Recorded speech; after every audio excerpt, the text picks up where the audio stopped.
Dun, dun, dun, to save the day. All right. Healthy Habits Huddle is in the house. I'm trying to get a good angle. I'm trying to rest my back. There's a whole lot happening right now.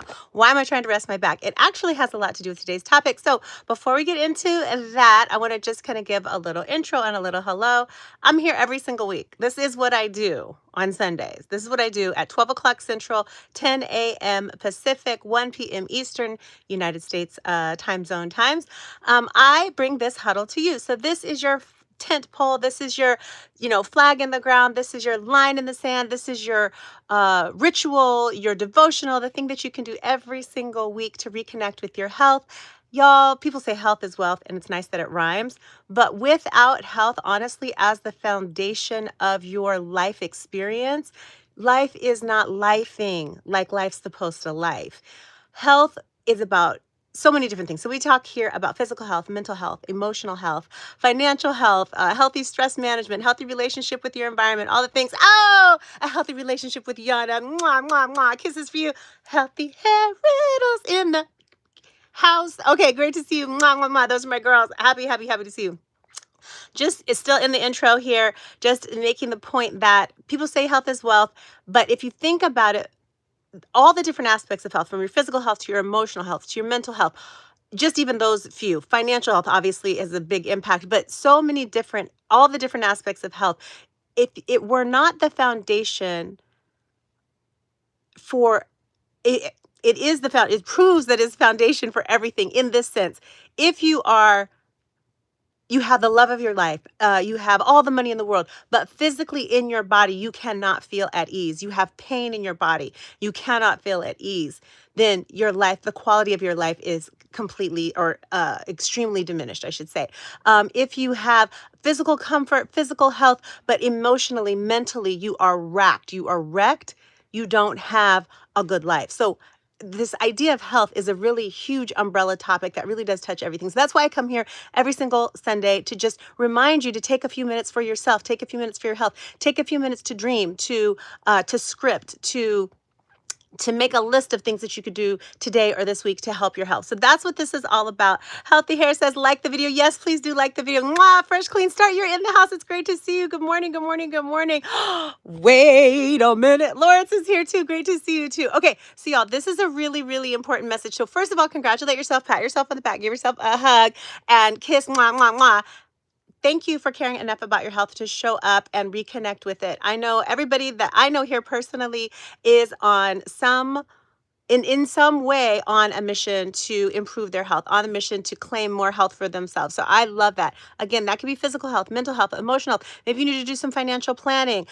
Did you know, for instance, that if you have a little money to invest, start shuttling a little money off, just have it automatically withdrawn from your account every week, and you put it into just something simple. You don't have to be an investing genius. The S&P 500, for instance, this is here in the United States.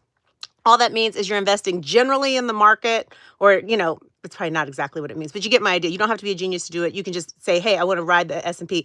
That money grows. Last year, it grew like 17, 18% or something like that. That's pretty amazing. I think that's how it works. My point is, financial health is important, and there are little things that you can do to help every aspect of your health. And the thing that I'm going to talk about today is about, I guess it would be about mental, emotional, and physical health and the relationship between all of those. Okay. Hi, Deborah. Welcome on in. Thank you for the compliment on the nails, darling. Just got them done. Am I happy? Yes and no. Yes and no. Sometimes I'm happier than others, but that is kind of how emotions are. They fluctuate. Life is dynamic, but thank you for asking. So what I want to tell you today is kind of amazing. Some of you are going to be resistant to it, but it is very empowering when you ultimately think about it. A lot of times we think that certain things are just a fact of life. And I'll give you an example because it's specific to what we're going to talk about today. Let's say people, and this is not across cultures, by the way, but people tend to think, at least in the Western world, here in the United States specifically, that it's very common that you'll see older people have to wear what they call readers or glasses to see things up close. So they can see maybe in the distance, but when it comes to reading, they have to put on glasses so they can see up close, or they need a magnifier or something like that, because their up close vision just isn't as good as it used to be. Now, the mainstream explanation for this is, oh, that's just what happens with time. Oh, that's just a factor of aging. Oh, that's just what happens. I have my own very strong opinions about what aging is and all of that, but we can talk about that at a different time. But this is what's interesting. Needing glasses to read up close used to be something that just happened with age, naturally just happened with age around the age of 50. Time goes on. Now it's just happens with age around the age of 40, and it's going backwards. So it's not like some genetic thing. Genetics don't evolve that quickly. It's not something that just genetically, oh, it's just getting faster and faster. No, it is lifestyle habits. And specifically, and I want to talk about this because this has to do with your health, your well-being, and your ability to be good in your body. The intersection between emotions, perspective, meaning how you're thinking about things, and the physical body. Now, you may have heard people say that there's a body-mind connection, or some people will even say that the mind and the body are one entity, right? So kind of a strange concept, especially for Westerners, to think about that, because we learned on sort of a Cartesian model where everything's just divided into its own little separate silo. But if we look at a more integrative model and think about how the mind affects the body, we can do a little experiment and say, think about something that would be really delicious for you to taste right now. And if you just imagine tasting it, what it smells like, all of those kinds of things, just a mental game, right? A little imagination. You could actually make your physical body salivate thinking about something you want to eat. That's pretty crazy. You're having a physiological reaction to a thought. That's just kind of a quick way of demonstrating that there really is this connection between what we're thinking about, how we're feeling. Even if you think about someone that you really have a lot of hatred toward, or that really made you angry, or somebody did something, you might feel a tightness in your throat. You might feel, your blood boil. Your heart rate might change. Those are physiological changes that are happening in response to a thought that you're entertaining that generates an emotion, right? Very interesting intersection between these things, and they come together in all kinds of areas of our physical body. I personally, a lot of you know, have been having some back pain, some side pain. It's moving around. It's definitely what they call neuroplastic pain, meaning it's stress related. It moves around. There's no injury. I have a book that talks about pain reprocessing that I've been able to use for a ton of success up until now, and now I'm really struggling with it. So we'll see what happens with that. But my point is, this is not a made-up phenomenon. This idea of neuroplastic pain, or this idea that there's a connection between the mind, the emotions, and the body. This is not a new thing. This is not a really weird esoteric thing. It's a fact of life. And I want to tell you something about vision. So some of us, I started wearing contact lenses when I was in 6th grade, glasses and contact lenses when I was in 6th grade. Some people never need corrective lenses their entire lives. Some people never need corrective lenses until they get to old, quote unquote, old enough where they need to start seeing readers. But here's what's fascinating. You can change your eyesight. You can improve your eyesight. You can get rid of the need for glasses, for magnifiers, for readers, whether you're nearsighted, farsighted, astigmatism, or you have presbyopia, which is what they call like needing glasses to read when you're older.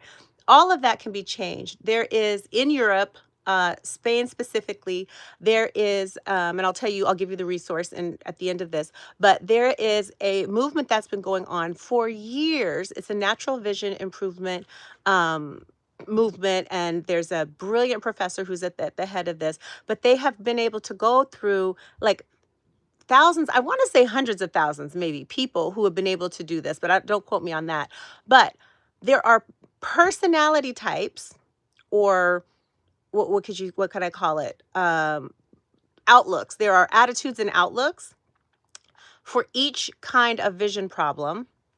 There are emotional phenomena around each kind of vision problem. And there are sure physical exercises, like they teach you how to do things like how to go in the sun and give your eyeballs a bath in the sun. I know it sounds weird. Certain things you can do palming. There's certain physical things that you can do. You can wear pinhole glasses, different things you can do to train the physical part. But the emotional, attitudinal component is crucial as well. I'll give you one for instance, and then I'll give you the reference, and then I'm going to encourage you to take a few minutes for your health at the end of this. When I'm done talking, sit down, make a list of what you're going to do this week. I don't know, do some meal prep, take some me time, have a nap, call somebody you love, whatever it is. But I'm going to tell you these two things. So, for instance, this phenomenon of needing to have magnifying glasses or readers or that kind of thing, quote unquote, with age, it's not about age. It's as much as it is about lifetime, attitude, and emotion. So the attitude or outlook of people who tend to need readers is this outlook that says, I need to take care of others. I'm not the most important. There's other people, things outside of me that I need to take care of that are more important than me. And here comes the rest of it. Because the apex, the high point of my life, the best of my years are behind me. I have nothing in front of me. Look at this, I have nothing in front of me worth seeing. So that is one of the attitudes, outlooks, identities, perspectives that informs the body to, and it causes certain types of stress, and it makes the eyes, the muscles around the eyes do different things, different kinds of processing that cause a person to not be able to read up close. Isn't that crazy? Now, people will say, oh, but it has to do with this muscle getting shorter and this getting stiffer and whatever. I hear all of that. That's what the mainstream medical model says. But there are other muscles in the eyes, not just the typical focusing ones. There are other ones that change the shape of the eye. There's all kinds of stuff that happens, and it all is stress related, or stress responsive, I should say, and it all responds to what our predominant idea, outlook, quote unquote, vibration is. So my encouragement to all of us, and that's just one example, but if you have nearsightedness, there's something emotional typically that happens right around the time that you started first needing glasses. And if the remedy is, and the lady who actually, the professor who actually runs all of this, she corrected her vision naturally 3 different times in her life. And now she went and she got, was prescribed glasses, but she didn't want to wear glasses. And she was actually already in school studying something that led her to this and that and the other. And she was able to fix her vision to where she didn't need the glasses. So I was in 6th grade. I got prescribed glasses. I didn't want to wear glasses. I got contact lenses. But in my country, that's the thing. Oh, you just for the rest of your life are going to need glasses. Oh, you just for the rest of your life are going to need contacts. If I had had this information at that time, I could have looked at, and someone could have helped me, perhaps a clinician, say, what's going on in your life? What is it? And I had nearsightedness. What is it that's happening out there that you don't want to see? I was fine seeing what's close to me. I want to see myself and my world, but something was happening out here. This is like one of the emotional or perspective triggers.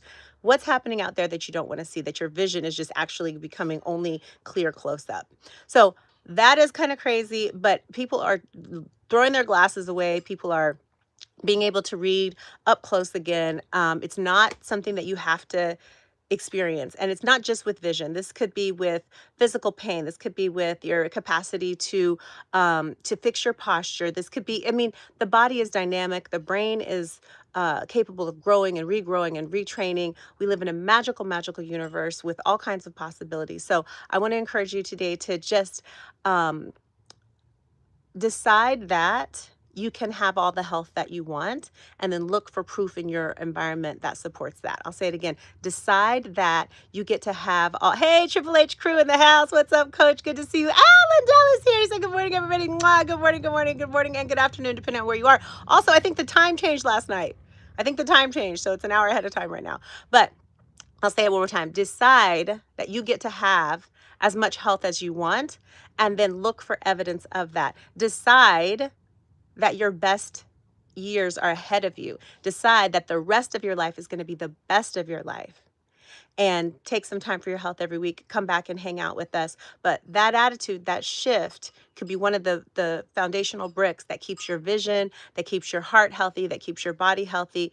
I know it's really hard, and it can be really discouraging when you're looking at something physical that you want to change, that you wanted to change, that hasn't changed, or you're suffering with chronic pain. I've never been a chronic pain sufferer, but this last few months of my life have been so stressful that it's become a part of my life, and I'm having to learn to deal with it. I know that it's not easy, but I also know that I get to have as much health as I want, and so I'm looking at my life from that lens, and I hope the same for you, and I hope you'll come back again next week, and I hope you'll take a few minutes after I end, which I'm about to do. Oh, I got to give you the reference too. Aha, I got to give you the referral.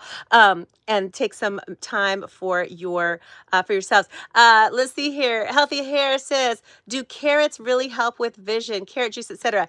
I know that vitamin A is really important for the eyes. So I would say probably yes, carrots are a whole food, but I think even more than nutrition, I know this is going to be even more than nutrition, I think is our attitude and our emotional state around things. And the reason I say that is you could even have the best nutrition, and if you can't digest it properly because your body's not in rest and digest mode, for instance, you're stuck in fight or flight, you're not even going to be able to extract the nutrients that you need. So I definitely am for whole foods. I know carrots and vitamin A and all that are besties. I just would encourage you also to be thinking about what you can do with your emotions and your attitude and your expectation to fix your vision and or to protect your vision. And in speaking of natural vision enhancement, this is the resource that I just started the class a month ago. They don't offer it in English all the time. Again, it's out of Europe, but it's called the Clear Sight Method. Clear, as in not cloudy, clear. Sight, as in vision, method. The Clear Sight Method. And the professor, brilliant professor who headed this thing up and has been doing this for a decade or two. I don't know how long. Her name is Anahoa de Frederico, I believe. So I'm not a Spanish speaker, but I hope I said that right. She is Spanish. She does this course in English, I believe in French, maybe even German. I'm not sure, but it's just certain times of the year. So right now is the English one. I enrolled last month, and I'm taking the courses as we go along. No, carrots don't. Okay, that's from Alkaline God Raw. All right, thank you. Healthy Hair says, drink lots of water. Yes, absolutely. Water, and if you can get some clear water, I know I like distilled water. Some people say, oh my God, distilled water is going to take all your minerals. Fight me. I like the way it tastes. Alkaline God Raw says, herbs like eyebright help with your eyes. I'm not familiar with eyebright, but that is true. There are different herbs and different what do you call them, like blends. They're different blends of herbs and stuff like that that I know are promoted for eyesight. But what I am learning is you also have to have your brain has to be looking. So just to get off on a little tangent here, I've heard, and the numbers might be off, but I've heard that there are 2 billion, was it million or billion? I think it was, I'm gonna go with million because I don't know. I don't be just making the numbers up crazy, but pretend just to give you the context or the scale. 2 million bits of information come into the back of are registered by our brainstem, the fundamental part of our brain, and then we filter till we get to the front of our brain, which is like our conscious awareness. And they say that by the time it gets up here, we're only registering like 2,000 bits. So whatever that math is, I don't know if it's 2 million or 2 billion, whatever. A whole bunch come in, only a few get filtered for that we become conscious of. What decides what gets filtered in? This is where attitude and the reticular activating system and all that stuff come into play, because what I decide to let in and what the person next to me decides to let in is guided by our attitude and our expectation, which is why I'm encouraging us to expect the best, expect that our best years are ahead of us, expect that we can have all the health that we want, because that's going to filter in the information that comes up. So while herbs are great and nutrition is great, we might not even find the herbal concoction that might actually be helpful for us if we're filtering out that kind of information because we don't think it's possible, as a for instance. Okay, Healthy Hair says, what herbs? Let us know next time we can cook with them. Yes, let's see here. And I don't know all the herbs. I can't think of any right now. Why you have sharp nails like a cat? Meow. Let's see here. Thank you. A ring on the finger. Okay, no interest in being chattel. Healing comes from within. Yes, you're correct.